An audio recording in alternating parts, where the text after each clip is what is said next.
16వ వార్షికోత్సవం అంటే 16 సంవత్సరాలు ఒక మెడిటేషన్ సెంటర్ నడపడం అంటే అది చిన్న విషయం కాదు.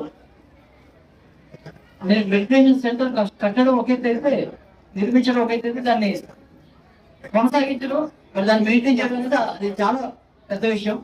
సో 16 సంవత్సరాలు ఇది దిగ్విజయంగా జరుగుతుంది. చాలా సంతోషం విషయం. ఈరోజు మన సందేశం ఏంటంటే ఆదిశంకర దగ్గర నుంచి ఒక శ్లోకం తీసుకుందాం. ఒకసారి నాతో కూడా చెప్పండి. చెప్తారా?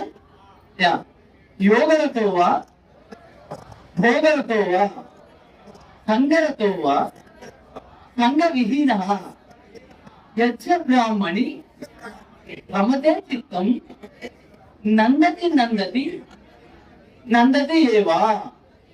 అది దీని అర్థం ఏంటంటే యోగతోవా భోగరతో అంటే నువ్వు యోగిగా ఉండు భోగిగా ఉండు, లేదా నువ్వు సంఘంతో అందరితో కలిసి ఉండు, లేదా సంఘానికి దూరంగా ఉండు. నువ్వు ఎలా ఉన్నావు ప్రశ్న కాదు. ఏం చేయాలి నువ్వు? యశ్వ బ్రహ్మని రమతే చిత్తం అంటే నీ చిత్తం ఎప్పుడు కూడా బ్రహ్మ పదార్థం అంటే నేను ఆత్మ పదార్థాన్ని అక్కడ నీ దృష్టి ఉండాలి. నువ్వు యోగిగా ఉండు భోగిగా ఉండు. యోగతోవా భోగరతోవా సంగరతోవా సంగ విహీన యశ్వ బ్రాహ్మణి రమతే చిత్తం నందతి నందతి నంద. అప్పుడే నీకు సంతోషం సంతోషం సంతోషం అందరికీ నందతి సంతోషం. కాబట్టి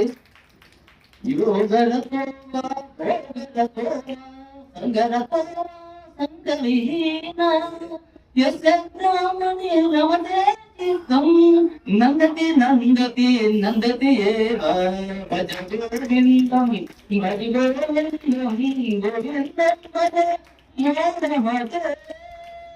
అది.